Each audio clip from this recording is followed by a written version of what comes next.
And I'll pass it back to you, Andrew. Thank you. All righty, thanks, Anna. All right, so this presentation, I'm sure you guys are aware, is going to provide a deep dive into CalFresh. We're going to specifically cover student-specific documentation and eligibility rules, again, that are specific to college students.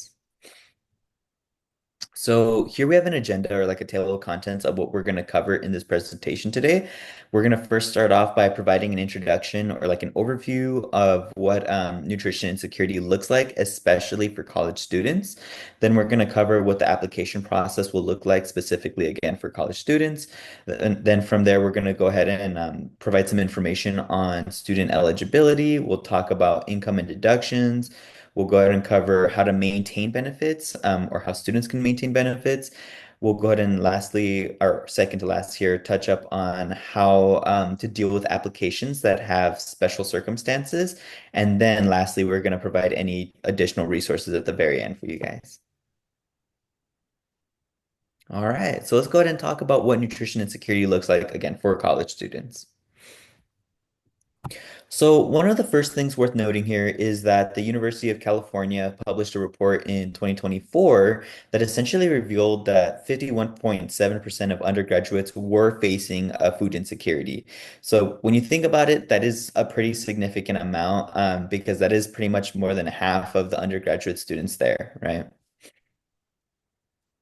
And based on the information that we just said in the previous slide with the 51.7%, it's worth noting that specific populations of students were very much affected. That includes 40% of students of color were nutrition insecure, 56% of first generation students were also nutrition insecure, and 51% who were LGBTQ plus students were also nutrition insecure as well.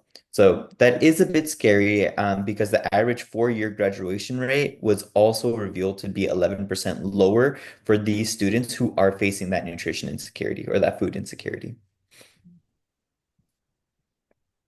And on the slide here, we can actually see an overview of the nutrition insecurity rate by zip codes all across San Diego County. As you guys can see here, the zip codes near college campuses tend to have higher nutrition insecurity rates. So just to name a few here, we have University area.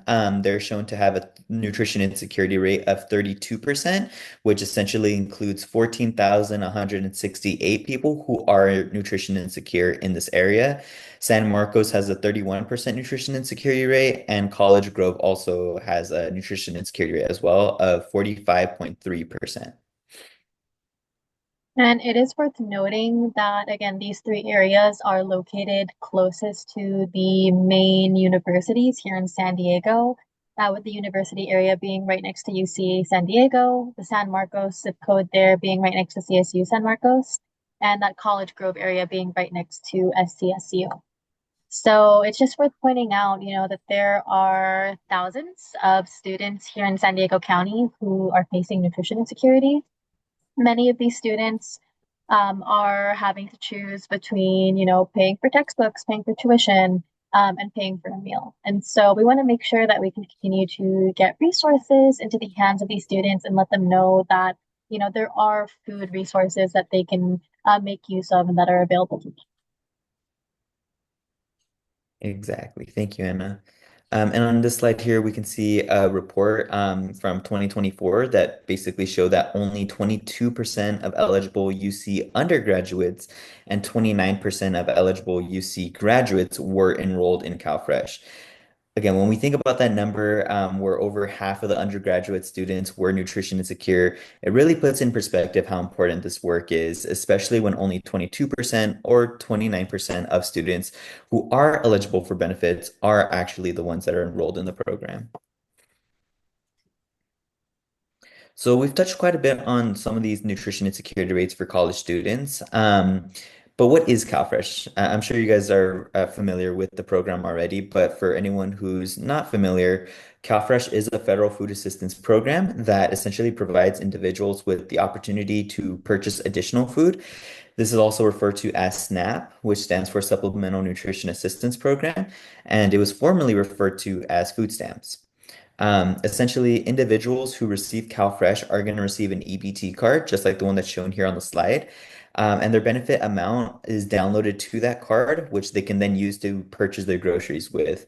It's essentially really similar to using like a debit card, but it is specifically used to purchase groceries and food. This EBT card is loaded each month with whatever amount that they qualify for. And if people don't spend all of their benefits in 1 month, that's totally okay because these benefits do roll over month to month for up to 9 months. These EBT cards can specifically be used at participating grocery stores as well as farmers markets, which is also nice to know. And what's also cool is that people can even order groceries online with their EBT card through Amazon Market or DoorDash. Sometimes that comes along with a minimum purchase or a delivery fee, but it's something that it can still be useful. And people can also utilize curbside pickup with their CalFresh EBT benefits. Again, super helpful for anyone who has limited mobility as well.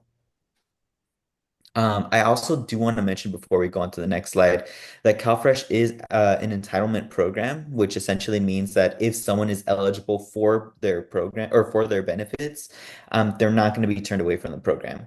So essentially, this means that there's no limit to how many people can receive benefits. And that's really important because some people might worry that they might be taking benefits away from someone else who they think is more in need, when in reality, that's not the case. If the county considers you or anyone eligible for CalFresh benefits, whoever's eligible is going to receive those benefits. So with that in mind, you can purchase the items here on the slide with your EBT benefits on the left side specifically. So that includes fruits, vegetables, meat, food producing seeds and plants. So you can actually grow your own food.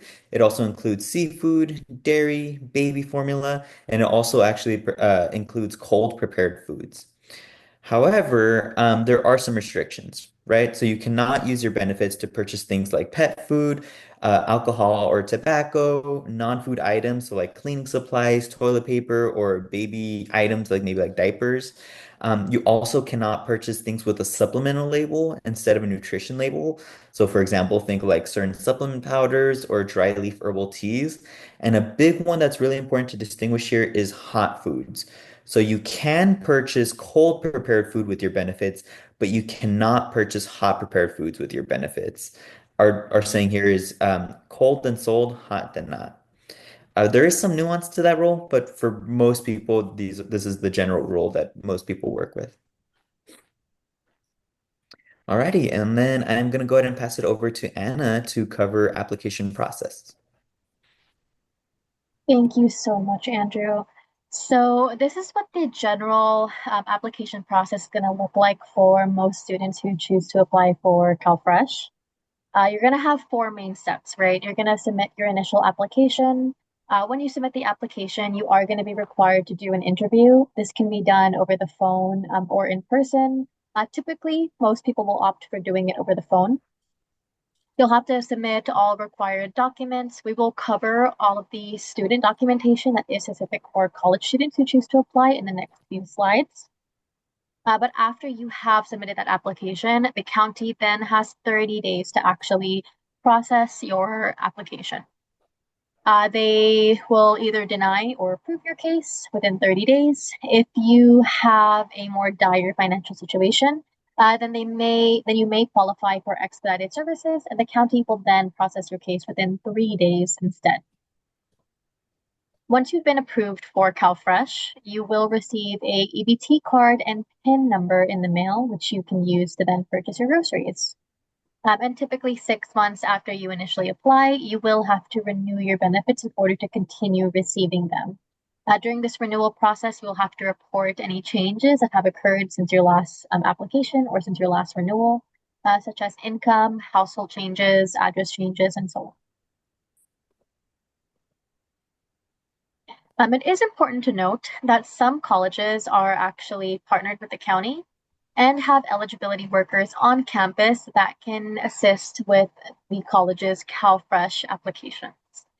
This can be incredibly useful and a really fantastic tool for colleges to make use of because these eligibility workers can provide application or case issue assistance. They can answer CalFresh questions. They can provide you with updates on the status of a CalFresh case. And they can also provide you with a cover letter document that can be uploaded with CalFresh applications. This can ensure that that specific county worker is assigned to your college's CalFresh applications. These eligibility workers are incredibly useful to have on campus. You will have to partner with HCSS to get an eligibility worker on campus. They can typically come, a few times a week, depending on the needs of your students. These again are very useful to have on campus, just because these are experts. These people are experts when it comes to college student eligibility. Wrongful denials can happen with college students just because of their different eligibility rules that they have to deal with. And so, it can be very beneficial to work directly with a county worker who is used to processing CalFresh applications for college students. So if you are working, on a campus, or if you're interested in getting connected to some kind of partnership where you can have eligibility workers on campus, please feel free to connect with us and we can see if we can help you get that started. But with that, we'll go ahead and we'll talk a little bit more about CalFresh eligibility. So who is eligible for CalFresh? Single people or families can be eligible, children under the age of 18 who are on their own, people who are working or not working, those without a mailing address.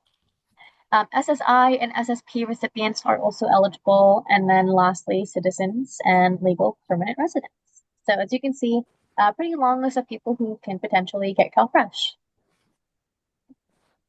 The following list of people are not going to be eligible. This includes individuals without qualifying legal status. So this does include undocumented individuals, DACA recipients, that stands for Deferred Action for Childhood Arrivals, and then those who are here on a student visa, so international students who are temporarily here in the US for their college. Unborn children will also not qualify for CalFresh benefits. Once they are born, their family can immediately add them onto their CalFresh application or case. Those who are currently incarcerated are also ineligible for CalFresh. Fleeing felons who are violating parole or probation, certain labor strikers, individuals where they are getting where their institution that they're residing in provides over 50% of their meals a week.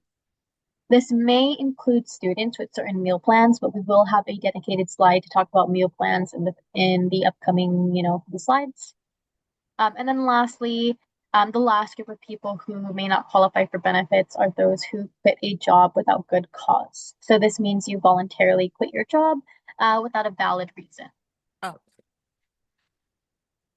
However, it is important to note that, even if one household member, is part of one of these ineligible groups, other household members may still be eligible, and they are definitely encouraged to still apply.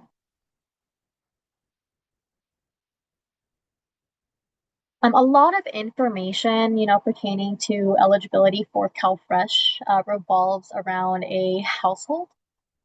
And CalFresh has a unique definition of what a household is. It is defined as an individual or a group of individuals who live together and purchase and prepare their meals together.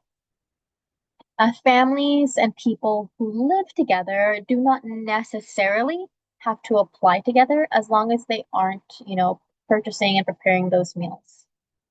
This applies, even if you have roommates living in the same house or even in the same room.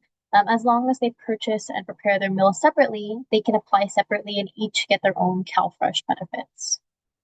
And we have a little example on the slide right here. As you can see, we have one single household, but we have, or one single house, but we have two different households, both residing in it. This household in green, they purchase and prepare their meals together, and so they would apply separately for their own benefits from this household here in orange. So although they are residing in the same house, although they share the same mailing address, they would apply separately for their benefits. It is important to know, though, that there are a couple exceptions to this rule. The following people are required to apply together, regardless of whether or not they actually purchase and prepare those meals together or whether they share finances. The first group that are required to apply together is married couples who are residing in the same house. This applies even if a couple is legally separated or in the process of divorce. As long as they live together, they must apply together. The second is people under the age of 22 who live with their parent, legal guardian, or step parent. This applies even if an individual is not supported financially from that parent or legal guardian, even if they purchase and prepare their meals separately, as long as they are under the age of 22 and living with that parent, they are required to apply with them. Again, even if that parent isn't financially supporting the student. So we do have a little practice scenario for all of you here before we jump more into, civic student eligibility. We have a scenario here. We have Sam. She is 21 and she lives with her parents. She commutes to school and works from home. She does not prepare and share food with her parents. She is financially independent from them, but if she were to apply for CalFresh, how many people would be in her household? Oh, and I'm already seeing a three there. Yeah, yeah, exactly. So perfect. Because Sam is under the age of 22 and living with her parents, she would be required to apply with them. And so in this case, there would be three people in her household. If she turns 22 and she chooses to apply for CalFresh then, she could then choose to apply separately from them as long as she is 22 or older. Perfect. We have another scenario for all of you. We have Jerry. He is 20 and he lives with four roommates. He shares a room with Johnny and occasionally shares leftovers with everyone. He does not purchase or prepare food with anyone. If Jerry chose to apply for CalFresh, how many people would be in his household? Yeah, perfect, perfect. So in this case, just one person. Jerry can apply by himself. He doesn't have to apply with any of his roommates since he does not purchase and prepare food with them. You can see here that, it doesn't matter if he shares a room with Johnny. It doesn't matter that he shares leftovers occasionally with everyone. He can still apply for benefits on his own. Perfect. So moving on, there are some other important things to know for college student eligibility. The first thing, and one of the most important parts, is determining if someone even meets the definition of a college student for CalFresh purposes. In order to be considered a college student when applying for CalFresh, you must meet three requirements. And these are all listed here. You have to be between the ages of 18 through 49. You have to be enrolled at least half time in an institution of higher education. And you have to be considered physically and mentally able to attend school and work. You have to meet all three in order to be considered a college student. It is important to note for the second one, an institution of higher education, it can include, things like vocational schools. It could include any kind of program that requires a high school diploma or GED that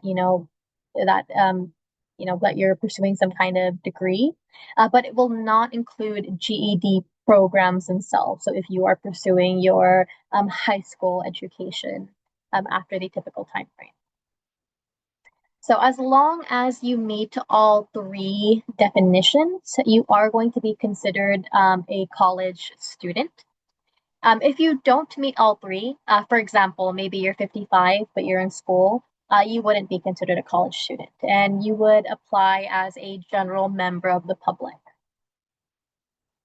If you do meet the definition of a college student, it is important to know that students enrolled at least half-time are not required to meet work requirements.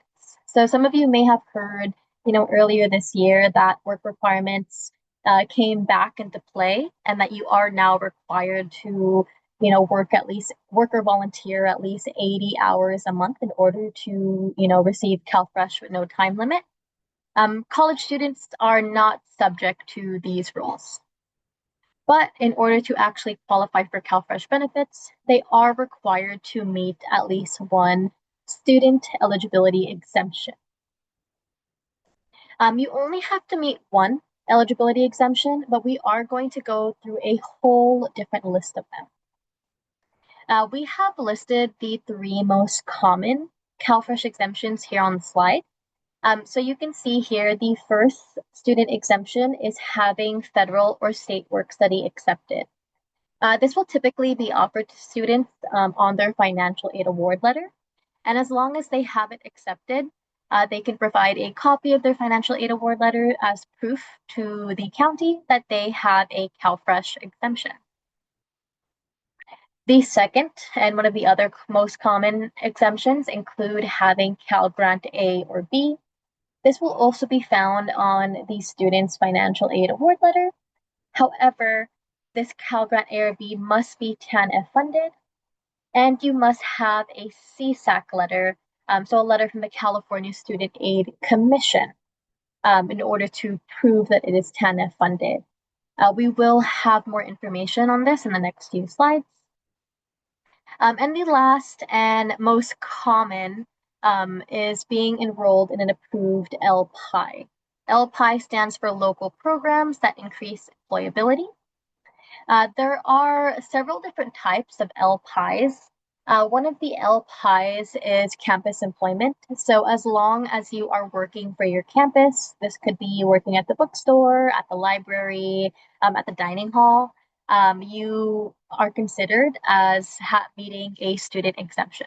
And there is no minimum hour requirement. Even if you're only working, 6 hours a week, as long as your employer is your college campus, it counts as meeting CalFresh student eligibility. There are other LPIs that we are going to cover though.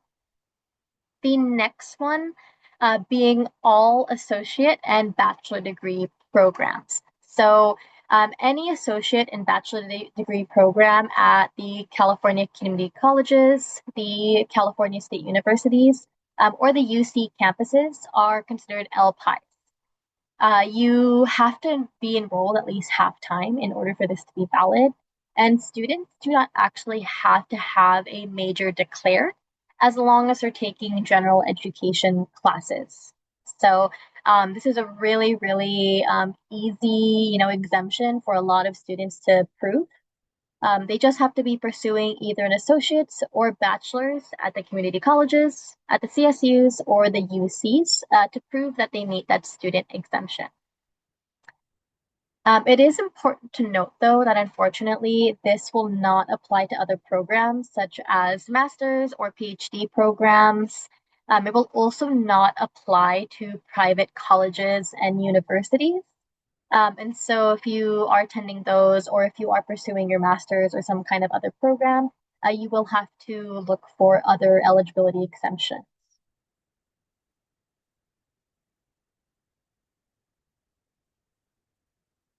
With that, it is worth noting that certain programs are considered LPIs, including some master's and PhD programs. However, it is campus dependent.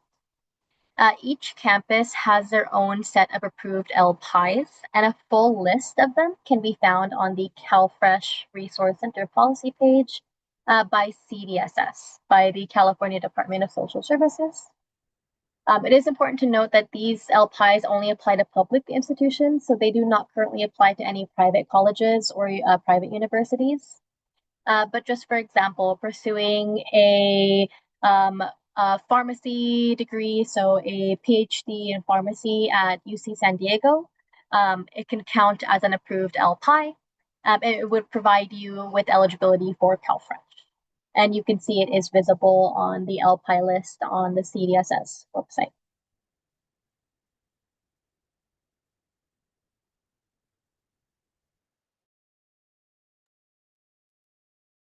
The next eligibility exemption that we just wanted to review was having Cal Grant A or B. So I stated earlier, as long as a student was granted Cal Grant A or B on their financial aid award, They could use it to prove CalFresh eligibility. However, they must provide a CSAC letter. So that is a letter from the California Student Aid Commission. That CSAC letter will prove that your Cal Grant is TANF funded. TANF stands for Temporary Assistance for Needy Families. In order to qualify for a TANF funded Cal Grant, income that is reported on the FAFSA, which is the financial aid application for students, must be below 50,000 a year. If you qualify for a TANF funded Cal Grant, then you will typically automatically receive a CSAC letter at the beginning of the academic school year, usually emailed to students, either their main email or their school email. If a student didn't receive one, then they can also visit the CSAC website to generate their letter under the View Car button. And we have a little picture of what that CSAC letter looks like right here. It will typically have your student's information at the top, and then it will just have information that you have a Cal Grant, awarded to you based on your, eligibility. And if you have this letter, when you apply for CalFresh, you can simply upload it, again, as proof that you meet a student exemption.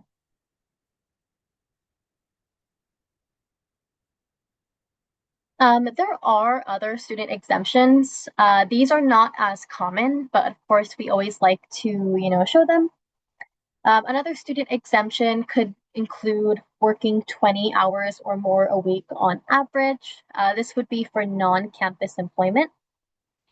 If you have dependent children under the age of 6, it will also provide you with a student exemption. If you have dependent children older than 6 but younger than 12, but you have no adequate child care, and then if you are a recipient of CalFresh. So you can see here, this is a pretty long list of student exemptions that we've gone through. I do just want to remind you that students only need to meet one. So they only need to prove that they meet one of them in order to, prove that they are eligible for CalFresh. Before I continue, are there any other questions? Or any questions that folks have so far? Sorry if you mentioned this, but you had talked about the interview and the application process. Is Yeah. that only in person or can it be done in Zoom? It can be done remotely, but it would typically be done over the phone. Oh, okay. Thanks. And something that's actually really useful to just know for the interview process is that when you apply, if you make an account on Benefits Cal at the time of application, as long as you occasionally check it, it will eventually update with your scheduled interview time. You would just have to occasionally check to see when the county has scheduled it for. It can be especially useful for students to double check their schedule time in case they need to reschedule it, just because, sometimes it may interfere with like class, right, or interfere with extracurriculars or clubs. And so it's pretty useful for students to actually go ahead and make a Benefits Cal account just to make sure that they have that interview day on hand. All right. So some additional information to keep in mind for college student applications. If a student is applying during a long academic break, such as summer break, for example, and their summer break is, let's say, 3 months, which tends to happen sometimes, if they are not taking summer classes, they will actually not be considered a college student on the application.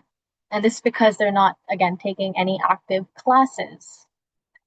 However, if they apply during a shorter academic break, for example, winter break, which tends to be no more than a month, they would be considered a college student. They would just have to provide their class schedule for their upcoming semester or quarter. As a reminder, if someone is under the age of 22 and living with their parent or legal guardian, they are required to apply with them, even if that parent does not financially support them, and even if the parent is excluded from their financial aid or FAFSA application. And then another useful thing to know is that if a college student visits their hometown during academic breaks, they're still allowed to use their benefits, in their hometown. It doesn't matter, that they are no longer located in San Diego County, even if they're just, visiting, it's okay. They can still use their benefits anywhere in California and really anywhere in the US, as long as they are an active CalFresh recipient.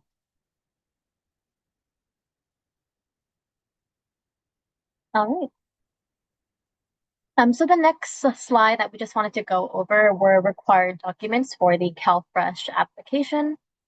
All of the documents that you see here on the left are all the general mandatory documents. So these are going to be documents that are required for all CalFresh recipients, regardless of whether or not they are actually college students. So you are going to be required to provide identification. So you could provide a copy of your driver's license, copy of your passport.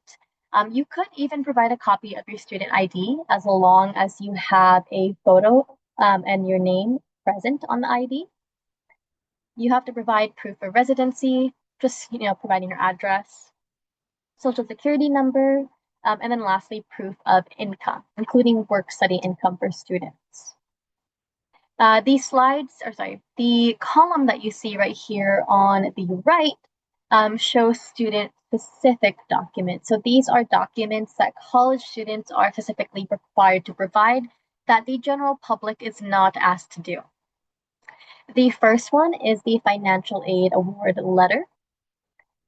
Or they could provide a CSF 50 if they do not have a financial aid award letter on hand. We will have a slide on that in the upcoming, again, section.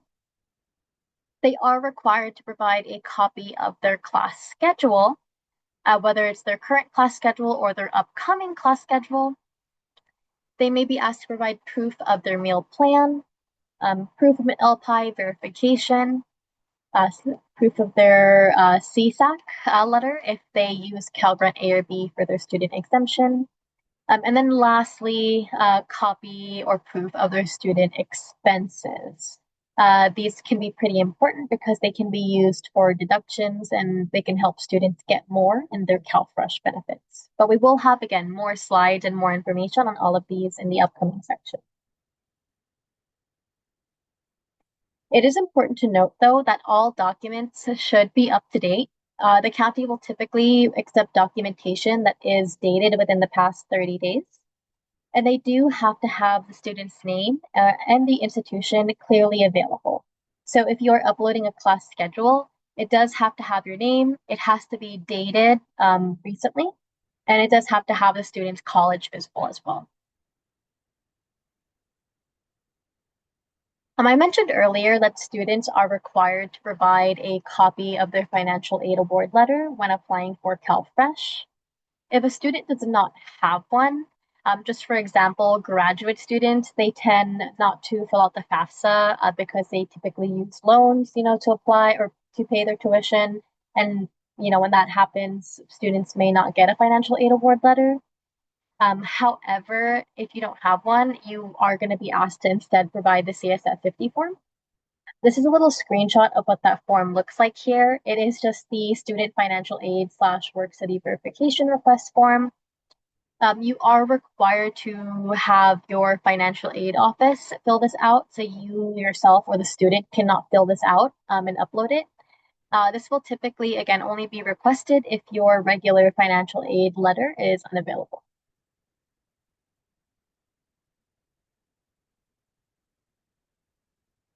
Students may also be asked to provide proof of their meal plan if they are participating in one with their college campus. Certain meal plans can disqualify students from CalFresh.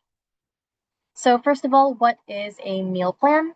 Meal plans are, some schools offer meal plans that students can use to buy meals from on-campus dining. For example, a campus may provide a student with 7 swipes that they can use a week, and each meal is worth a swipe or two. For a meal plan to disqualify someone from CalFresh, that meal plan would have to allow you to purchase over 10.5 meals a week. So if you can purchase 11 or more meals a week, you would lose eligibility for CalFresh. It is important to note, though, that some schools allow students to change their meal plan to a lower one. So that can be an option in case a student is already enrolled in a meal plan that provides you with a lot of meals. And again, if a student has a meal plan, the county may request documentation showing exactly what that plan provides the student.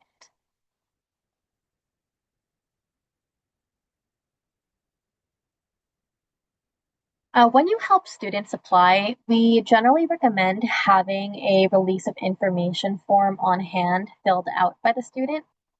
The release of information form, or ROI for short, is incredibly useful as it allows you to contact the county on a student's behalf. It is a client authorization form. It allows you to view information on your student's application and case.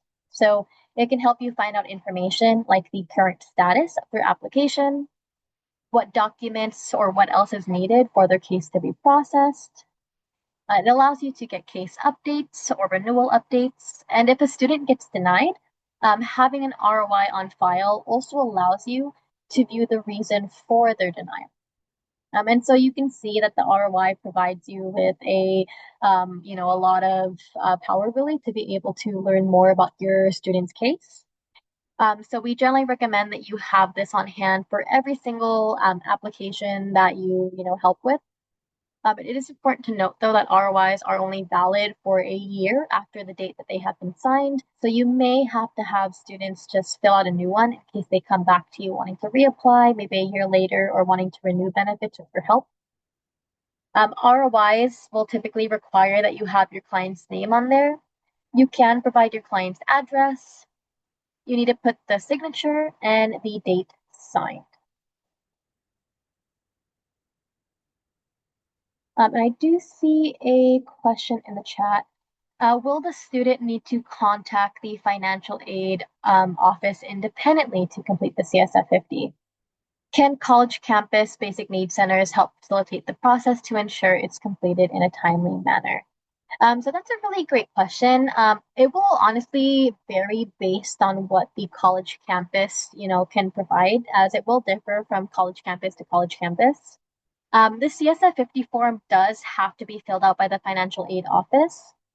However, I do know that some colleges do have more robust basic needs programs or more dedicated basic needs staff that can potentially help with facilitating that and helping students communicate with the financial aid with the financial aid office. But yeah, it will vary from college campus to campus.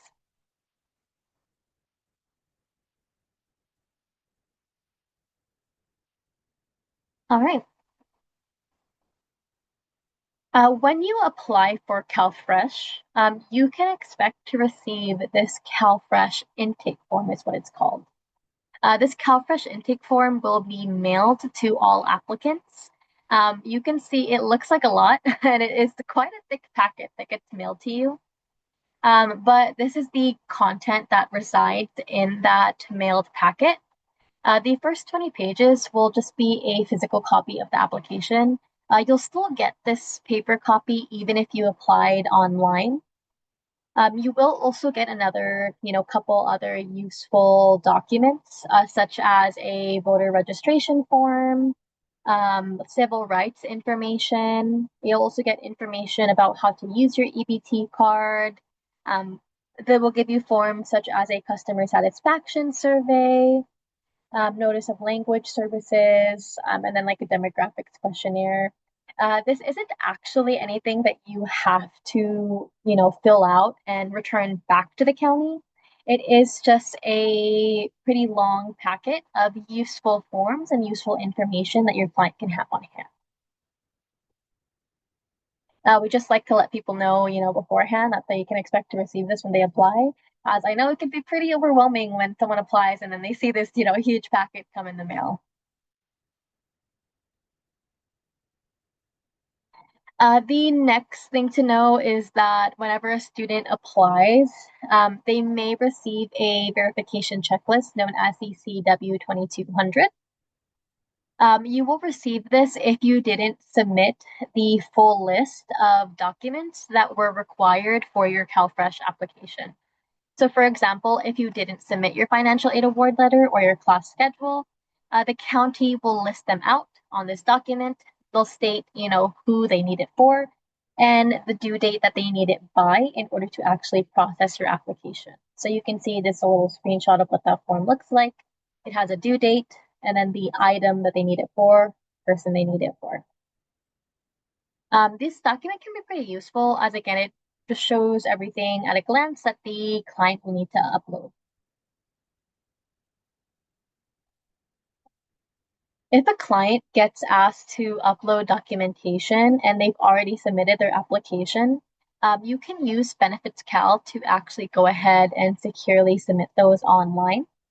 You can upload documents from your computer, or you can take a picture using your smartphone camera. You may have to log into your client's account or onto your own CBO account to upload documents onto a case. If you don't have an account for this client, then you will need their case number in order to get those uploaded. So it is important to note that you will either again need an account or case number.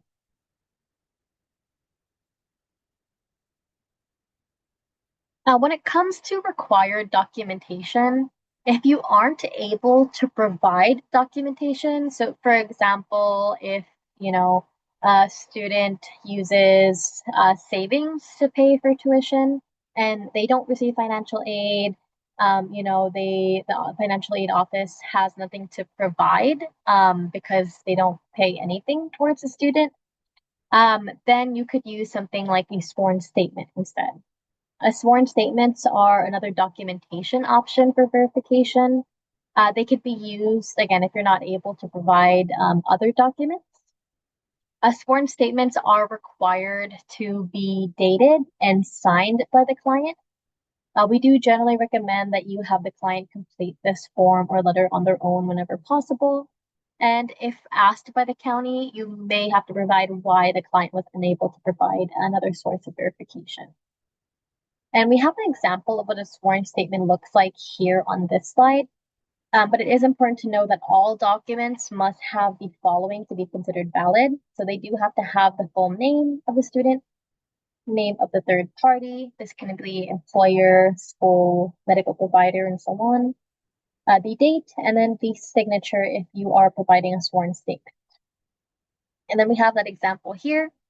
We have I, John Doe, regularly receive $300 from my parents every month.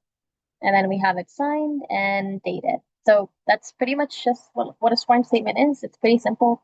It's just a written out statement with the information that the county is expecting.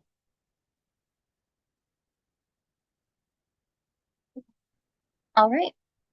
So next we're going to move on to income eligibility and deductions. I will go ahead and pass it back to Andrew to lead this section for us. All right, thank you, Anna. All right, so in addition to the list of eligible individuals that Anna discussed earlier, there is actually also an income eligibility criteria when it comes to CalFresh benefits. So this is going to involve two income tests that must both be passed in order to receive CalFresh benefits. The first test on the left here is the gross monthly income test. So gross income refers to the income before taxes and deductions are considered. This test typically only determines if an applicant is likely eligible for CalFresh benefits, and in this test, eligibility is assessed against a 200% federal poverty level. The second test over here on the right is the net monthly income test. So net income refers to the amount of income remaining after subtracting eligible deductions from the gross income. This test determines both eligibility and the amount of monthly benefits that the applicant may receive.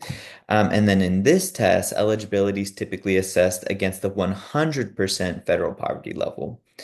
If that didn't make a lot of sense, or maybe that's a little confusing, they seem a little similar, that's totally okay. We're going to break down these two tests in some of the coming slides here. So first, before we really break those two types of tests down a little bit, we want to break down what are the different types of income that are considered when you are determining CalFresh eligibility. So the first and most familiar type of income is known as earned income. So these are going to be wages from employers. It could include income from stipends, even from research or even teaching assistance positions. It can also include income from providing in-home supportive services. And again, with the previous slide in mind, as I mentioned, the gross monthly income specifically includes these earnings before taxes or deductions are considered. Another type of income is the self-employment. So this it can essentially include income that is earned from operating a personal business. That could be online stores as well. So maybe like an Etsy page or an eBay shop. It can also include rideshare or food delivery workers like through Uber or DoorDash. And it can also include independent service work like freelance or independent contractor work as well. And then the third category of income on the right side here is known as unearned income.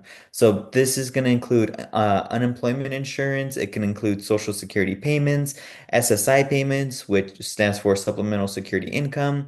It would also include CalWorks or any other cash aid. It can include private scholarships and financial aid. However, I do want to emphasize that financial aid, it does not affect the income limit. It's just something that would be categorized as unearned income. Also, in addition to that, it would include child support or monetary gifts, which are again just gifts of money that you receive from others. So, just as an example, say a family or a friend gave you $200, that would be considered a monetary gift. And Andrew mentioned it, but it is important to just remind folks that financial aid of any type does not affect the income limit. So, loans, grants, scholarships, all of that, it does not affect your eligibility for CalFresh, and it will not count again towards that income. Perfect. Yeah, it's super important to know as well. Oh, and there is one little other note on this slide to just, make note of. It is very important for students to let the county know or report if they use financial aid to pay for monthly expenses. The county will typically ask, how do you pay for expenses if you're not working? And so students can just report that they use financial aid if they use that for their cost of living. I do see a question in the chat that says, where would stipends from the College Corps program fall into? Do you happen to know that, Anna? That is a really good question.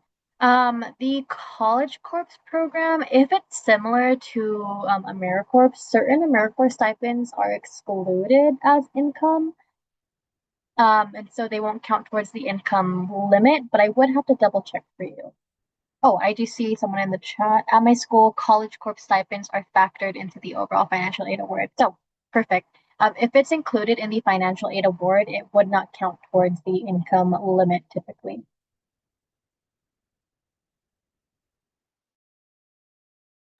Alrighty, perfect.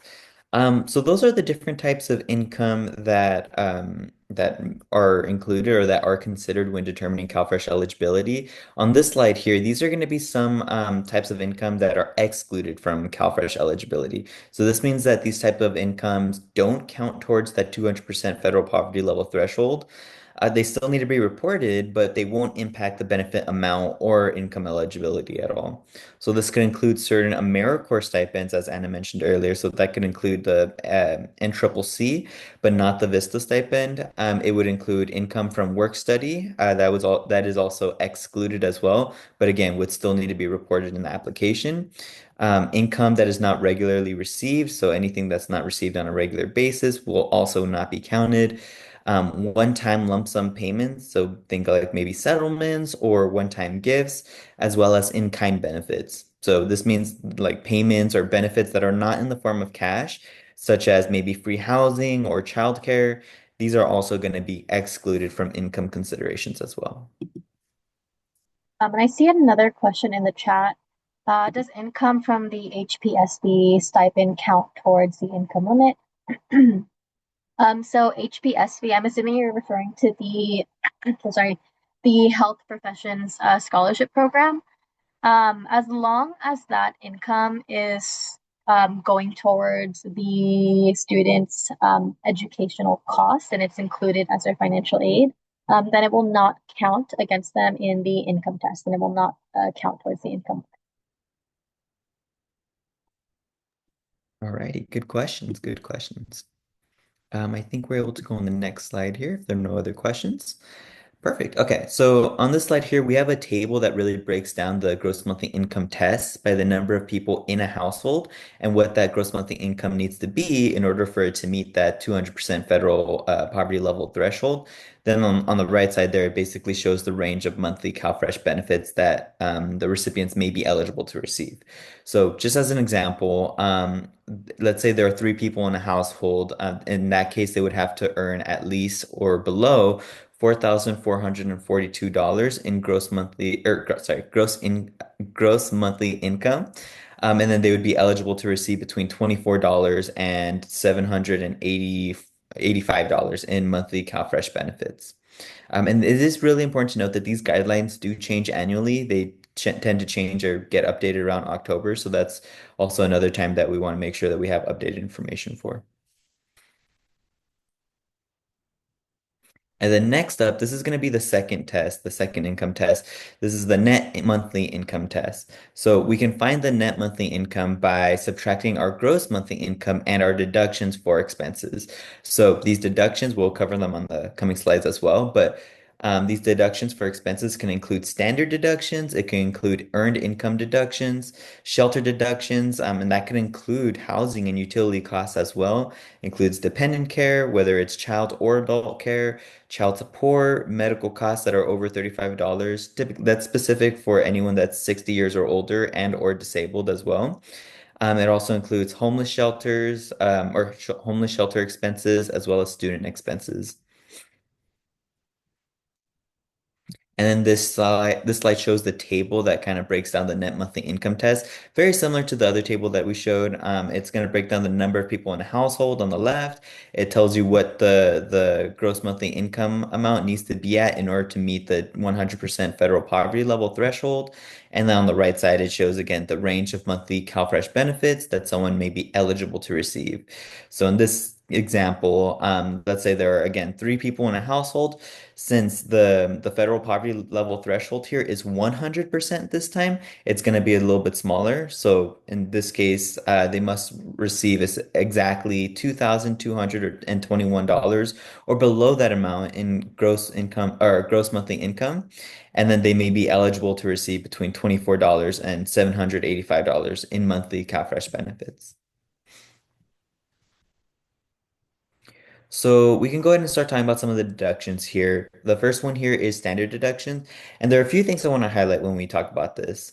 The standard deduction applies to all households. It is dependent on the number of people in that household. So if you guys can see here, the bigger the household size, the more that deduction is listed there as. And there's also no additional verification that is needed. So these deduction values do change from year to year, but again, these are the current deduction amounts depending on the size of the household. And I also want to highlight that this is not some sort of additional expense. This is a standard deduction that is applied to all households and is ultimately meant to help everyone. So that way, the more deductions that people are eligible for, essentially the bigger amount of benefits that they may receive. So for this one, this is the earned income deduction. This can actually be broken down into two categories. So that includes those who earn income from either being employed under a business or those who are self-employed. So for people who are employed under a business, the ways that you would verify any of these expenses would be through pay stubs from the previous 30 days. It could be a letter from the employer with gross pay and hours. It could be employment verification forms, or as a last resort, it could also be a sworn statement as well. And then for the deduction itself, there is a standard deduction of 20% of the gross earnings from work. On the other hand, for those who are self-employed, the ways that you would verify in that case would be through self-employment forms, through self-employment bookkeeping records, as well as, again, as a last resort, you can also provide a sworn statement as well. And in this case, there's a standard deduction of 40% of gross earnings from work or actual self-employment expenses. And it is pretty important to just note that income earned from, research stipends, TA-ship, so if someone is working as a teaching assistant, or if someone has earned money from rendering services, such as cosmetology students, this income would count towards the earned income deduction, and they could receive, again, a deduction. Perfect. Thank you, Anna. And on this slide here, this is the utility deduction. So there's actually, I believe there's three different types of utility deductions here. There's the standard utility allowance, there is the limited utility allowance, and then there's actually also a telephone utility allowance. So for the standard utility allowance, there is an allowance of $663 for households with heating and cooling costs that are separate from the rent and or mortgage payments. And then with households who have expenses for at least two separate types of utilities that are other than heating or cooling, they may be eligible for a limited utility allowance of $170. And then lastly, for anyone who is ineligible for both of those different allowances, but they still incur a telephone expense, they may actually qualify for a telephone utility allowance of essentially $20. There is actually a special rule in addition to this. So some households will qualify for a statewide utility assistance subsidy. This is essentially a once per year energy assistance payment of $20.01 for households who essentially would not have qualified for the standard utility allowance without this benefit in mind. This will essentially appear as a cash payment on their EBT card itself.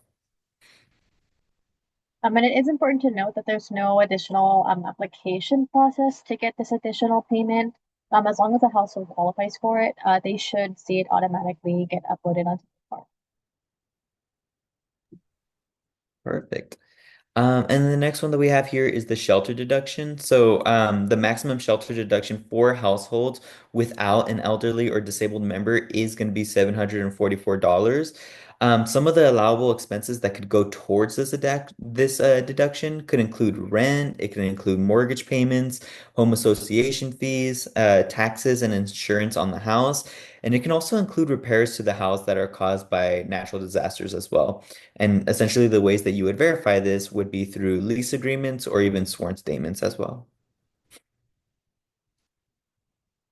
And then we have a dependent care deduction. One thing worth noting with this one is that there is no maximum, which essentially means that people can get the full amount deducted. Again, I want to remind everyone that the more or the higher deductions, the higher the benefit amount, essentially. So allowable expenses that could go towards this deduction basically could include childcare that are not covered by subsidies. So that could be babysitting, it could be summer camps, it could be youth programs, maybe like the YMCA, the Boys and Girls Club, or anything similar to that. It could also include adult care that is also not covered by subsidies as well. And then in regard to verification, there's actually no need to verify this unless there's something specifically questionable in the application or in the case. And then there's also the child support deduction. So the way that you would verify this one would be through a court-ordered letter for child support. Similar to the previous deduction, the previous slide, there is no maximum for the child support deduction as well, which again means that people can get the full amount deducted. And this is deducted before the gross monthly income test, which is also something that's nice to keep in mind as well.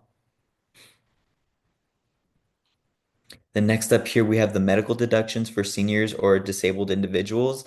Essentially, any expenses over $35 a month will be eligible for the standard medical deduction of $150.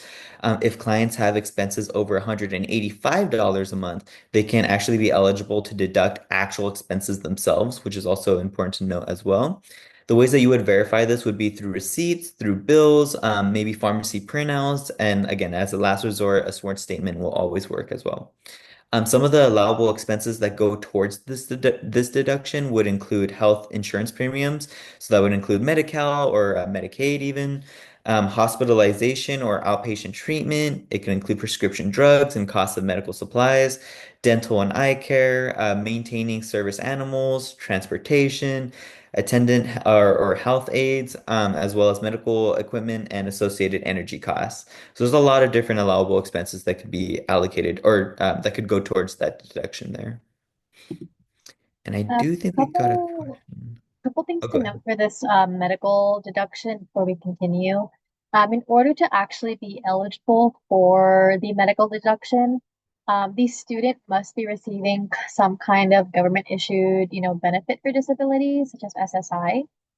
And some other important things to note is that these medical expenses can get pretty creative, so to say.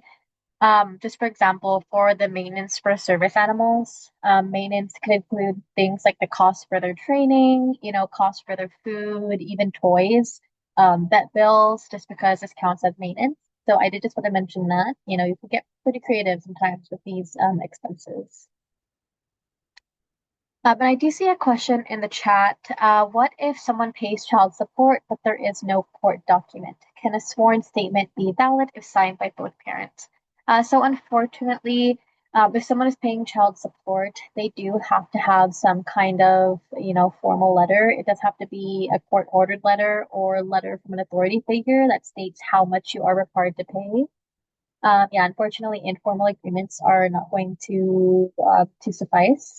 Even if the other parent is willing to provide a statement or a signature, yeah, it does have to be a court-ordered letter.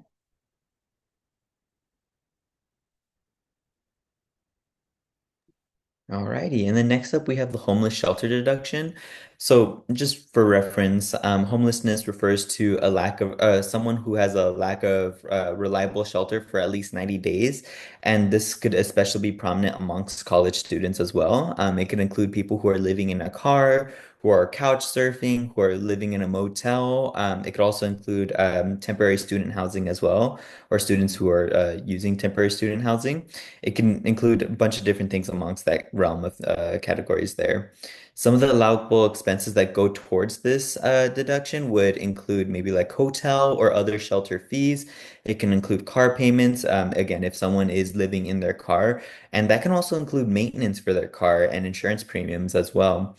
And the way in regard to verification, this is actually another deduction that it typically does not need to be verified. Nothing needs to be done in that regard unless something in their application or their case is specifically questionable. And then for the student expenses deduction, the slide essentially shows a list of allowable expenses. Essentially, any educational expense can be deducted. So this can include materials and supplies that are needed for vocational or specialty schools. Our example here is for cosmetology schools. So it's a lot of different things. In short, this deduction can include anything like purchase of equipment, materials, or supplies, anything that relates to schools. It can even include tuition, which tends to be the biggest expense for students. The cost of tuition, though, would just be averaged out across however long the semester or quarter is. Alrighty, and on this page, it kind of dives into the student expenses deduction a little more.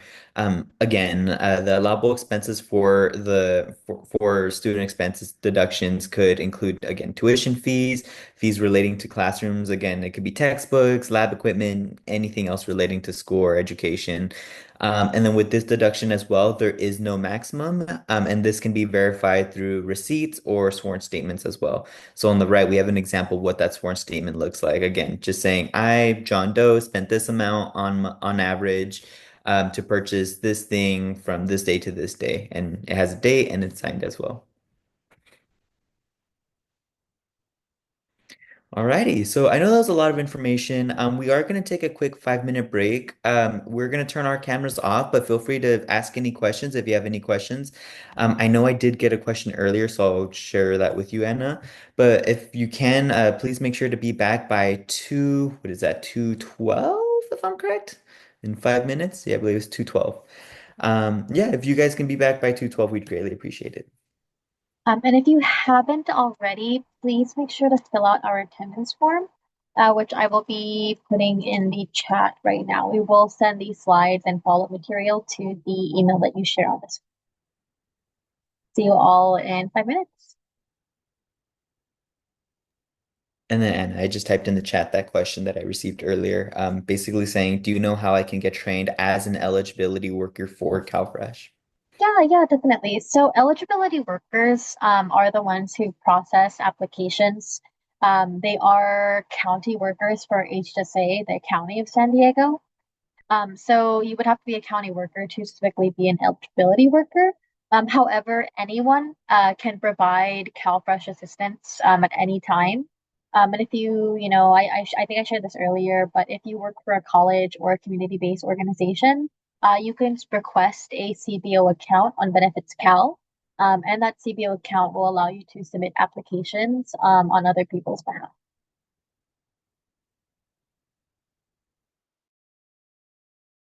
All right, thank you, Anna.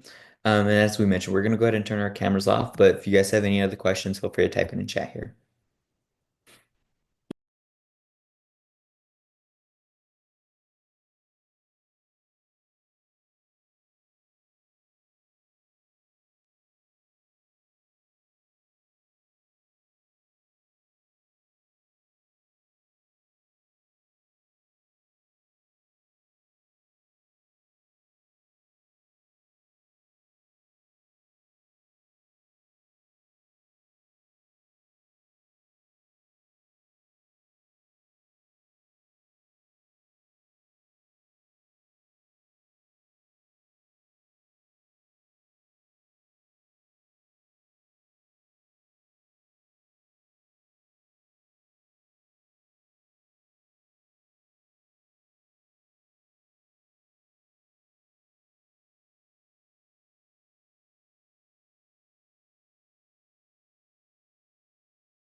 I see another question in chat. Is there a difference between a CalFresh caseworker and eligibility workers, or can those titles be used interchangeably? So these titles can typically be used interchangeably. They don't have like any major difference, but the CalFresh caseworker, whenever you submit a CalFresh application, you will get a caseworker assigned to your case. And county eligibility workers are the ones who process cases. And so they can be used interchangeably.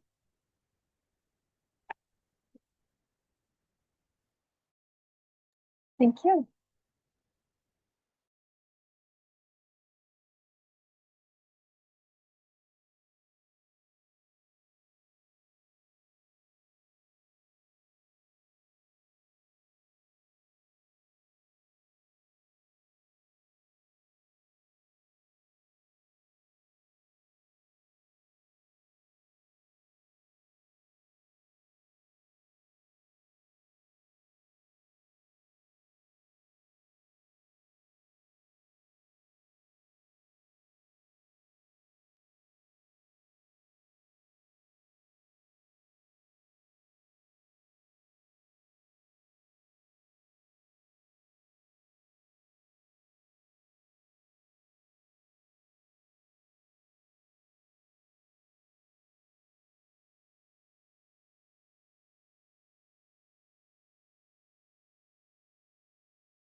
Okay, perfect. So it is 2:12. I know it was only a few minutes, but we just want to give you all some time to stretch a little bit, get some water, have a little bio break. And so with that, we will go ahead and get started with the rest of the presentation. So next, we're going to talk about how to maintain benefits. Being approved for CalFresh is only the beginning. There are other important, reporting and renewal requirements that are important for clients to understand. So we are going to go over, the SAR 7, recertification and income reporting. And we'll go over some other important information to just, know after you've been approved for CalFresh benefits. So in order to maintain benefits, clients are going to be asked to submit a periodic report known as the SAR-7 or semi-annual report, typically 6 months after they applied for benefits. This time frame is going to apply for most students who apply. This SAR-7 form can be submitted electronically via Benefits Cal.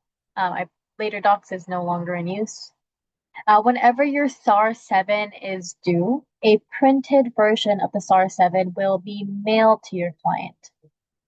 Clients can mail back the filled out document, or they can fill out the document and upload it via Benefits Cal. This is a little screenshot of what that SAR-7 form actually looks like. The SAR-7 form will ask you to provide information that has changed since your last application or since your last report. So you will have to provide things like address or income changes. You could provide changes to your household. And then another important thing to note is just you could also provide information that you expect to change in the next 6 months. Clients are going to be asked to provide proof of any income earned during their report month. And your report month is the month prior to your SAR-7's due date. So if my SAR-7 was due in August, I will be asked to provide proof of income earned during July. Income proof from any other month will not be accepted. So that is just important to keep in mind and to know. You have to provide, a copy of pay stubs during that report. In order to continue receiving benefits after that, clients will also eventually be asked to recertify. This recertification application will be due a year after you initially applied, and there will be a additional required interview on top of it. This interview can be completed in person or over the phone, but the information that's asked on the recertification form is very similar to the SAR-7. It will just ask you to provide any proof of changes that have occurred since your last application or since your last report. So again, address or income changes. Again, this is a little screenshot of what that form actually looks like.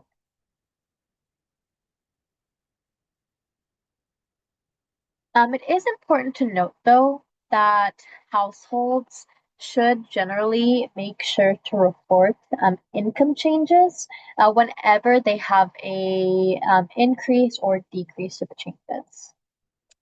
You can voluntarily provide an update at any time, but again, we generally recommend if your income changes to just report that to the county. There is a income reporting threshold or IRT. This IRT is the limit, the amount of gross income a CalFresh household can receive without reporting changes. Your IRT will be issued at the time that you have, been granted benefits, so it will typically be on your approval letter. Not all clients have an IRT. Whether or not you have one depends on the amount of income that you were receiving at the time of your application. But regardless of whether or not you actually have an income reporting threshold, again, we very, very highly recommend if your income changes to go ahead and report it to the county anyway. You will typically be expected to report changes to your income within 10 days of receiving that new income. And it's very important to report it in order to avoid an overissuance. An overissuance occurs when a household receives more benefits than they were actually entitled to. And it can happen when a household exceeds their IRT and they did not report their new income, or if a household was found to be ineligible, but they still received benefits. Unfortunately, if someone is issued an overissuance, they will be asked to repay any excess benefits they received. And so with that in mind, it's important to make sure that clients are receiving the correct amount of benefits, not under nor over. There are three types of overissuances that can occur, shown here. The first type is IHE. This stands for inadvertent household error. This is where a household unintentionally makes a mistake when completing the application or their forms. This could be accidentally omitting a zero on their income or accidentally adding a zero when putting in expenses. The next type of overissuance is IPV, or intentional program violation. This is where a household purposefully or intentionally puts wrong information in order to receive more benefits. An example of this could be someone applying and adding someone in their household that doesn't actually live with them. And the last one here is AE, and this stands for agency error. This is where the county office improperly processes the client's information and makes a mistake when, again, processing how much benefits to provide the client.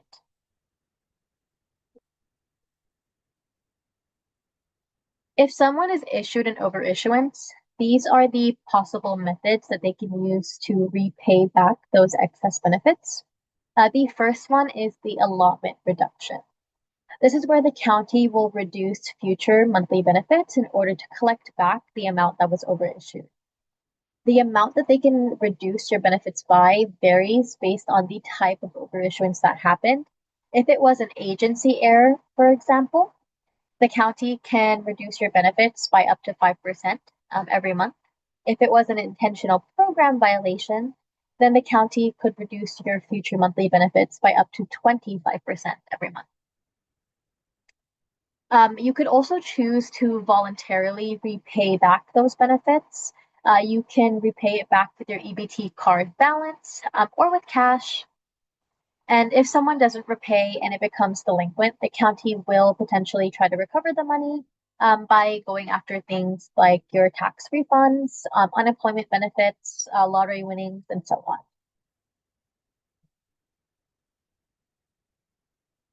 After you get approved for CalFresh, or after your students get approved for CalFresh, it is very important to just remind students to be mindful of EBT skimming and scamming.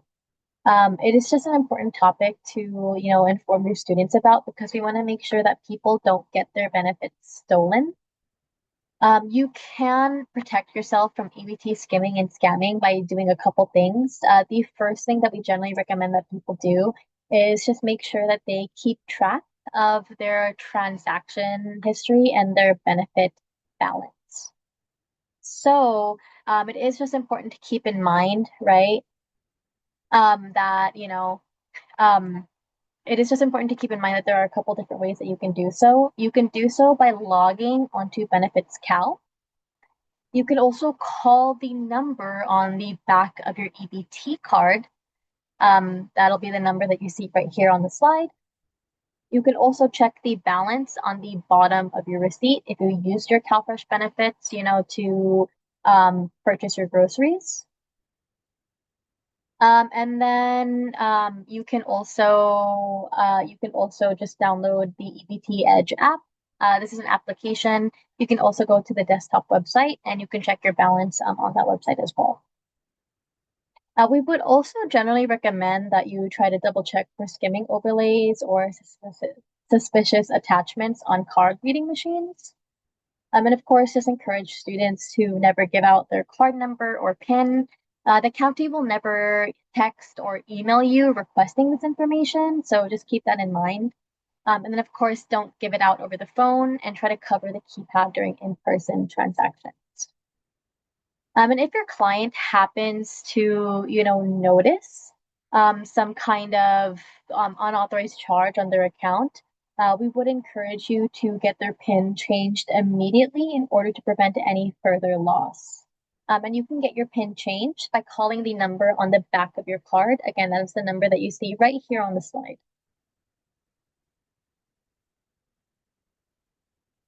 If someone does get benefits stolen, clients can get them replaced up to 2 months worth at this point. A police report is not required if only food benefits were stolen. However, in order for a replacement to happen, you are required to report the loss within 10 days of the fraudulent transaction happening. You can report that loss by calling the CBO access line or by just calling the general access line, so calling the county to report it. After you've reported the loss, you have to submit a complete EBT 2259 form within 90 days of the theft transaction happening. And you can see right here, we have a screenshot of what that form looks like here. It will ask you, for information on what might have happened if you believed you got scammed. So someone tricked you into providing your information, if your benefits were potentially skimmed. And then it'll ask you for information like how much benefits you lost. Again, it does ask for if you filed a police report number and then the, report, number that you received. It is not required again, but it does have it here in case you did file. Any questions before we continue? Okay, it doesn't look like it. Give me one moment here. It looks like I need to reshare my slides. Give me one moment here. Okay. So sorry, everyone. There we go. Okay, perfect. All right.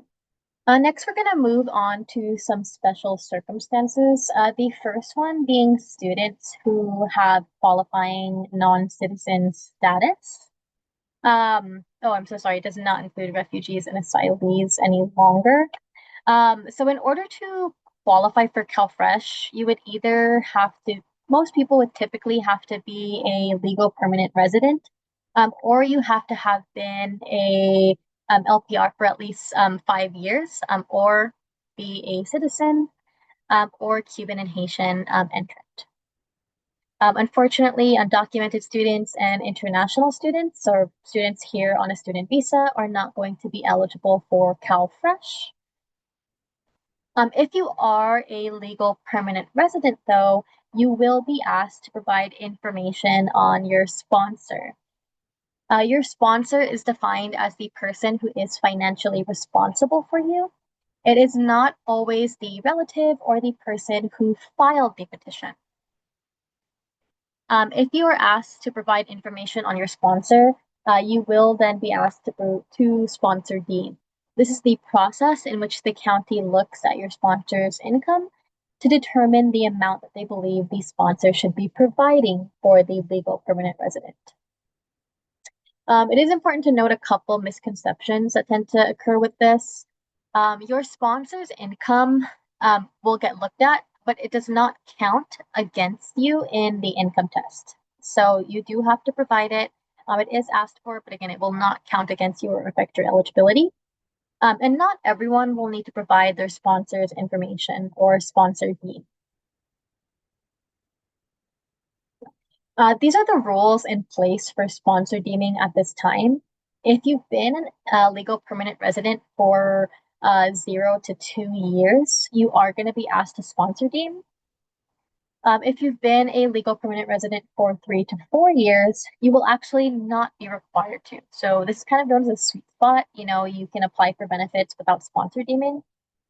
And then lastly, if you've been a legal permanent resident for 5 years or more, you will be required to sponsor deem once again.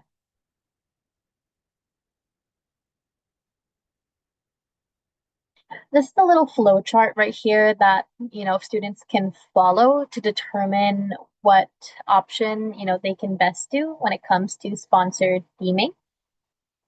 The first question that we generally recommend that you ask a student is if they meet an exemption to sponsor deeming. If the answer is yes, they can simply apply without sharing their sponsor's financial information. If they don't meet any exemption to sponsor deeming, then they have three main options. They could provide their sponsor's financial information, they could declare indigency, or they can opt out and apply for other eligible household members. And so we'll jump into each pathway. The first thing, again, that we recommend doing is just seeing if a student meets a sponsor deeming exemption. You are not required to sponsor deem if you meet the following. if you are a naturalized citizen, if you have 40 qualifying work orders, here in the US, roughly 10 years of work history, or if your sponsor has passed away. Other exemptions to sponsor deeming include if you arrived before December 19th of 1997, if you were a survivor of human trafficking, domestic violence, or serious crime, if you had no sponsor, or if you were under the age of 18, you were also not required to sponsor deem. And then lastly, a legal permanent resident will not be asked to sponsor deem if they declare indigency, and this moves on to the next pathway here. You are eligible to declare indigency if your income plus any assistance, if any, received from the sponsor is at or below 130% of the federal poverty level. If you choose to declare indigency, you will be asked to sign the 0999 USCIS Indigency Exemption Form. This form will ask you for your sponsor's name and contact information if it is known, and then it will ask you for your information. We do want to be transparent though and let you know that this form does get sent to the United States Citizenship and Immigration Service, or USCIS. As far as we know, and as far as advocates have seen, there has been no history of negative consequences, seen from the use of this form. However, of course, we want to be transparent and let you know that it does get sent to USCIS, and that is a decision that clients will ultimately need to make if they would like to apply for CalFresh and they don't want to provide their sponsors' information.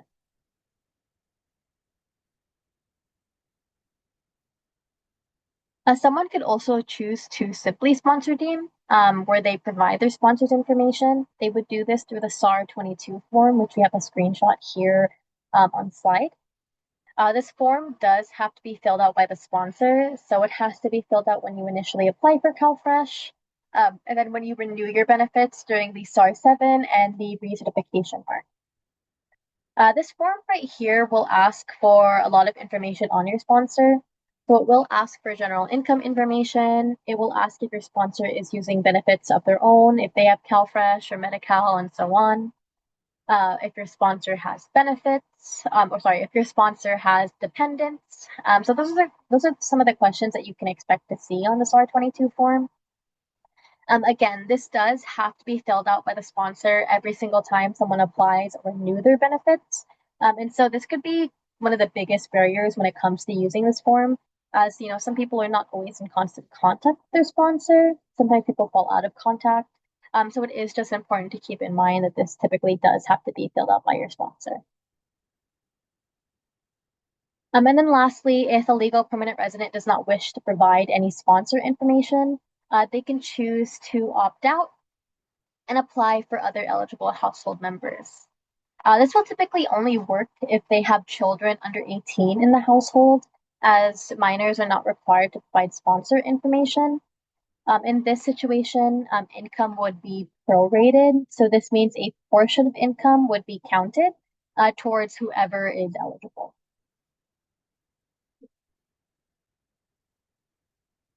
But of course, students may have questions about, whether applying for CalFresh could affect their immigration status, and they may want to speak with an immigration attorney. These questions can be incredibly complicated, and we generally just recommend, that organizations be careful not to provide immigration legal advice unless you're qualified to do so. We would instead encourage you to connect the client with an authorized immigration service provider or attorney. This slide right here has a full list of Board of Immigration approved agencies, which again, we will send to all of you after the presentation is over. Okay. So on to pretty much, I think, the last section of our training. We've gone through a lot now. We're going to be talking about some additional client rights, things to know, when helping students, and some additional CalFresh resources. So it is important to know that your clients have several rights, which include notice of action, 10 days to submit documents, good cause, the no wrongdoer policy, and then the appeals process. The first right that we're going to go over is the notice of action, or NOA. This is a written receipt by the county. It's a written notice of any action the county has taken on a client's case.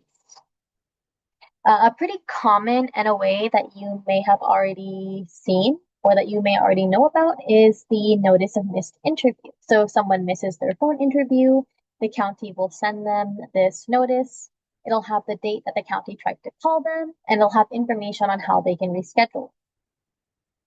A big pro about the NOA is that clients stay informed and they have everything in writing. And they will then have the opportunity to act on their case depending on what the county did with their application or renewal. The downside for these notices is that they can sometimes be confusing or difficult to understand. And there is potential for them to arrive late. You know, snail mail can happen. This can create challenges for clients, especially if it arrives after a certain due date for applications or renewals.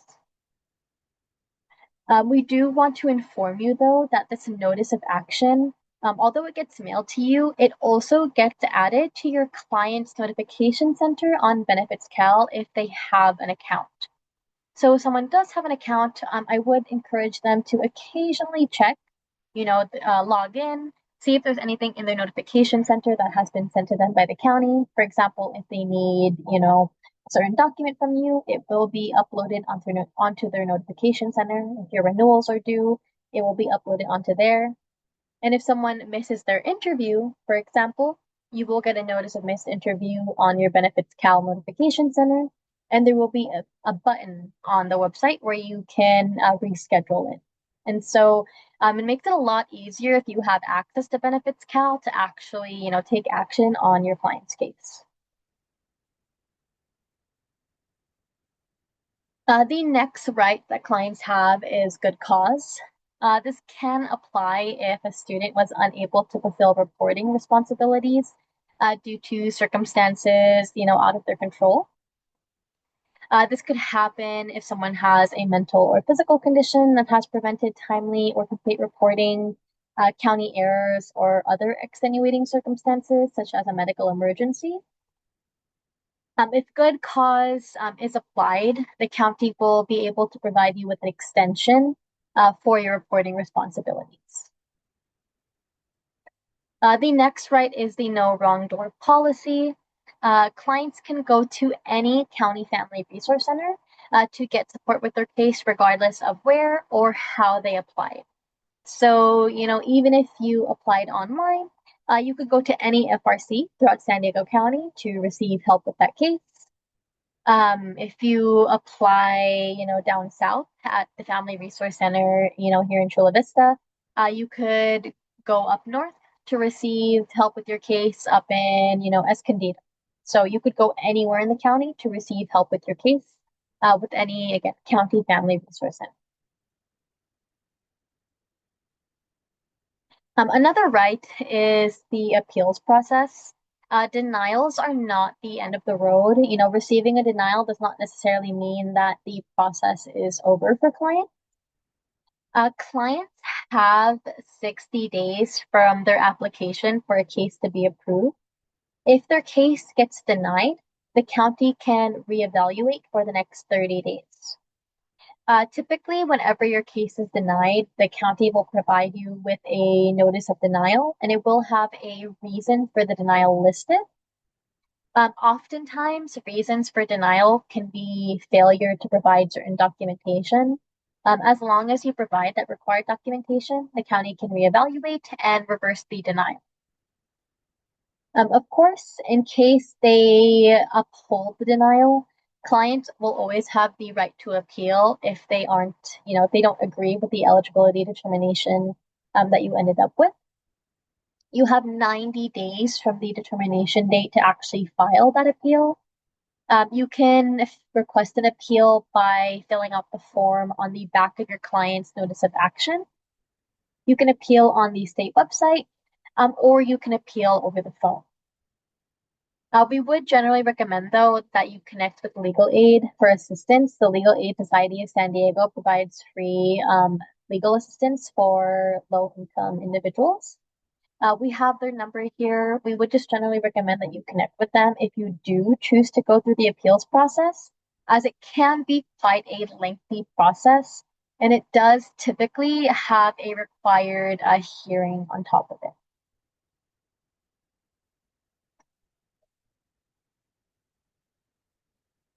The next resource that we wanted to share with you is a couple different ways that you can advocate or advocate for your students.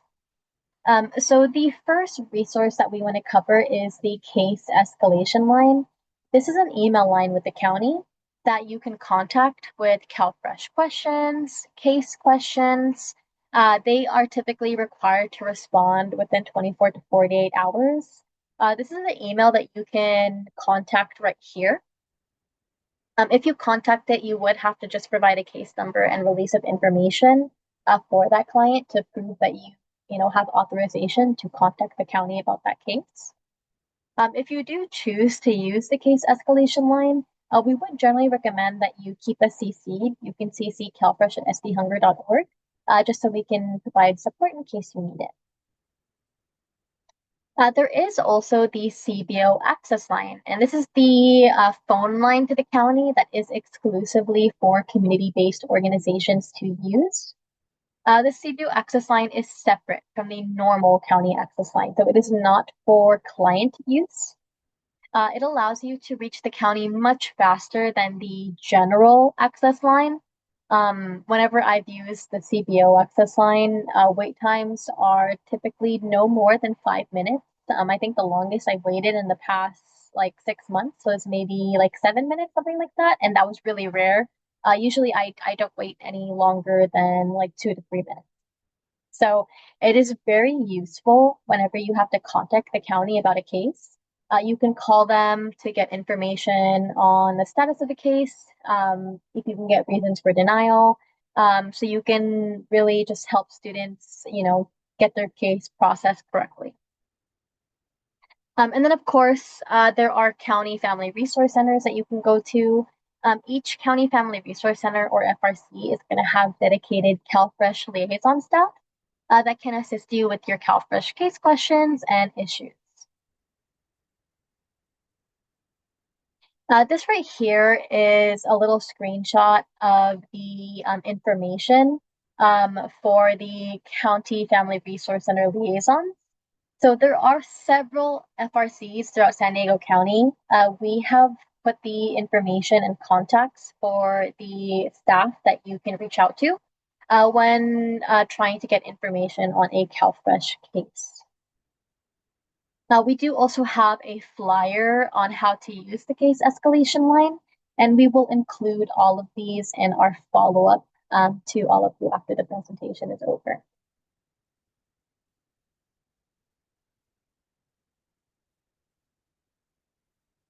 If you do choose to contact the county about a application or case issue, this is the information that we generally recommend that you include in it. This is just a general format that you can follow, again, if you use the case escalation line or if you contact a county liaison. We recommend putting your client's name and then putting identifying information for your client. This could be their case number, date of birth, or the last 4 digits of their social. You do just have to provide that identifying information, as people sometimes share the same name, and we want to make sure that the county is providing you with information on the correct case. You will have to provide your release of information form, again, to just prove that you have authorization to assist this client with their case. You can also request that the county contact your client directly for permission. However, I do just generally recommend having the ROI if you can, as the county won't be able to do anything or give you any information on the case until they get that verbal authorization from your client. And if your client doesn't answer phone calls from the county, it can definitely prolong the process. Put your client's phone number if available, and then put a concise summary of concern. And then if you have multiple questions, we just recommend sorting them out with bullet points to be addressed individually. Just be specific in what information you want to know. What are you requesting from the county? And then of course, just be aware of protecting confidentiality.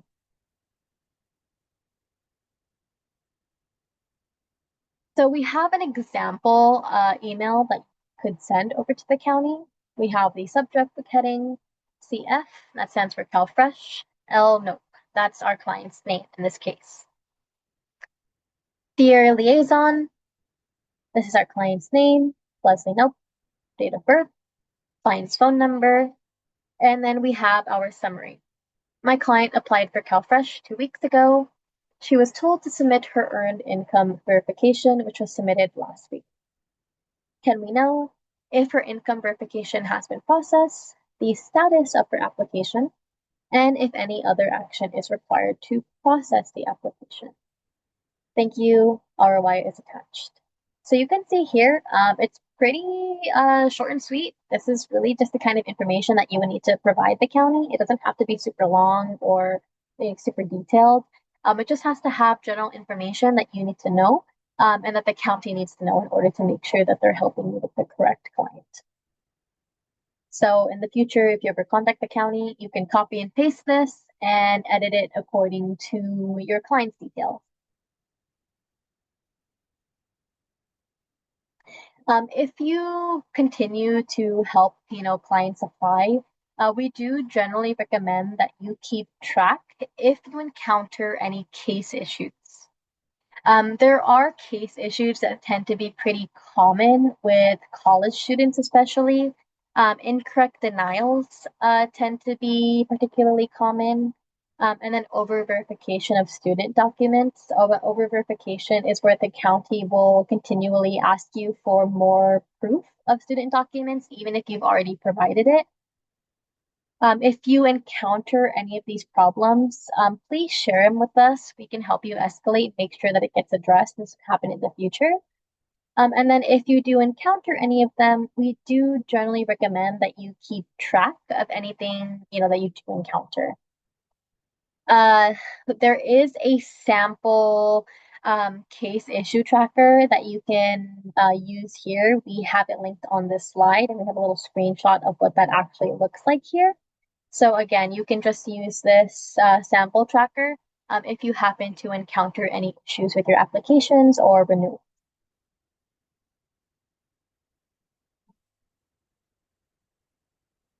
This is our college student toolkit, which is another resource that you can use when working with students. It can serve as a reference when you're helping students navigate CalFresh eligibility and the application process. It has pretty much all of the information that we have on these slides wrapped up in a toolkit. Again, it is available on our website, and we will share it with you after the presentation.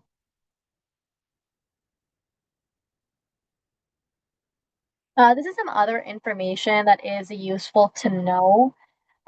Previously, there was a bill passed. It was the AB 132 bill that requires each campus of the California community colleges to establish the position of a basic needs coordinator and to designate a staff person as that basic needs coordinator. And so with that, some campuses are able to directly connect students with application assistance. If you would ever like to get connected with your fellow, college campuses or fellow college staff, you could always reach out to us. We would be happy to do warm referrals in case, different basic needs coordinators or different basic needs staff would like to meet and get to know each other. There was another bill that was passed previously, the AB 1326 bill, that requires county welfare departments to designate a staff liaison to serve as a point of contact for academic counselors and other relevant professional staff at campuses of higher education.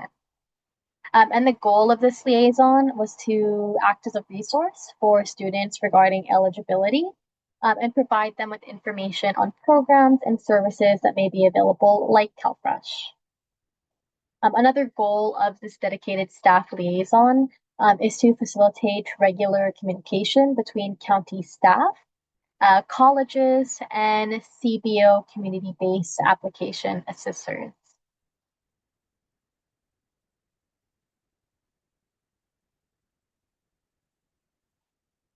All right here. These are some other important things to just keep in mind. These are potential partnerships that we would encourage school staff to, engage in. The first one being a partnership with your campus's financial aid office.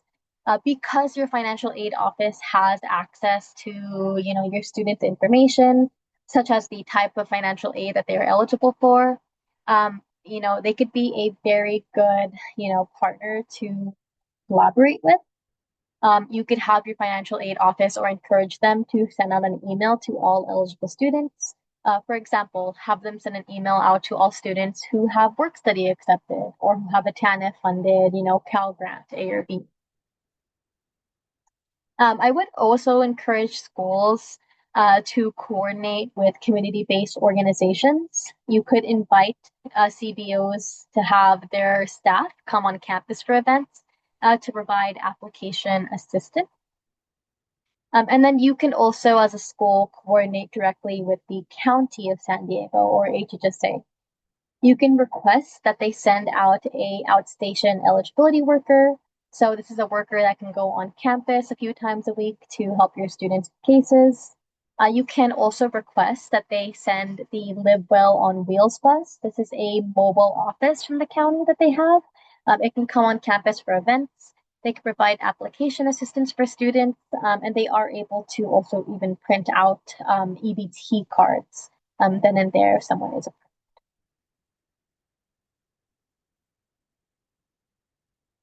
These are some other important resources to just know after someone has been approved for CalFresh.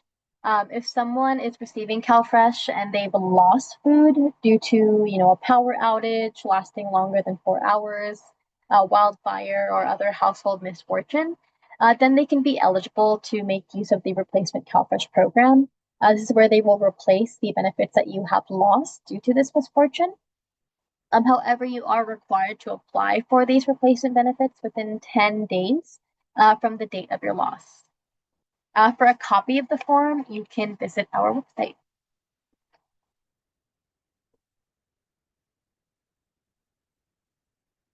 If you get approved for CalFresh, you will also qualify for additional programs and benefits. To just name a few, for example, if you have CalFresh, you can qualify for the Head Start program, which can provide free childcare for infants, toddlers, and preschoolers. You can also qualify for the Market Match program. Market Match will provide you with benefits or vouchers when you use your EBT at participating farmers markets. So you can essentially get more money back to continue spending at that farmers market. There is also the SDG&E Energy Assistance Program, where if you have CalFresh, you can get 30% or more off of your monthly energy bills. And then last one that I always love to share is the Museums for All program.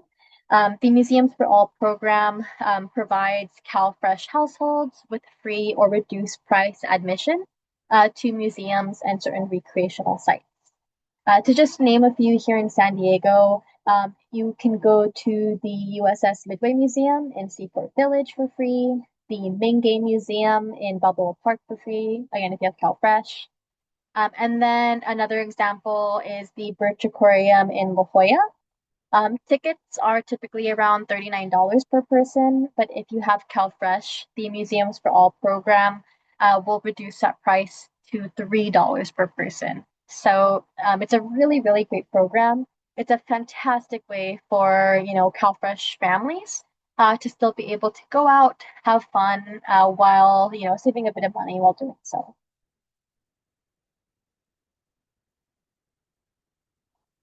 There are other additional food resources that can be useful for students and their families, such as WIC. WIC stands for Women, Infants, and Children. This is for pregnant women or those who have been pregnant in the past 6 months, for breastfeeding mothers, and then for their children age 0 to 5. This provides them with additional food benefits that they can use. There is also Sunbucks or Summer EBT. This is another food program that provides you with benefits that you can use to purchase groceries for families with eligible school-age children. And then lastly, food pantries, both on and off campus. They can also be used to supplement a student's food resources. If you're learning or if you're interested in learning about these programs more in depth, I would encourage you to join us for our Hunger Free Navigator training. We host them every month, and we will send the link to register for upcoming ones in September and October. And these are some additional resources that you can have on hand after today's training. We have our website. We have our toolkits on there and a bunch of other useful flyers. I've also linked the guide to CalFresh benefits made by the Legal Services of Northern California. It is super useful. They've really wrapped up a lot of the CalFresh policy and guidelines up into one webpage. And again, it's a super useful tool when trying to learn everything. There is also information from the USDA. And then if you're interested in getting connected to the SNAP listserv, so the email listserv, you can also connect them. But with that, I think we finished pretty early. This is the contact information for both Andrew and I. It has our email alongside our phone numbers. So in case you ever have any questions, please feel free to reach out to us at any time. You know, we're always going to be here to serve as a resource. If you have any case issues that you need help with, we will also be here to help at any time. But I want to thank you so much for your time. Thank you so much for attending our training. Again, we will send out a copy of the slides. The recording for this training will be posted onto our YouTube page. So in case you ever want to go back and review anything that we talked about, you can feel free to do so at any time. We will also include the link to that in our follow-up email. Thank you so much, everyone. I will go ahead and stop the recording.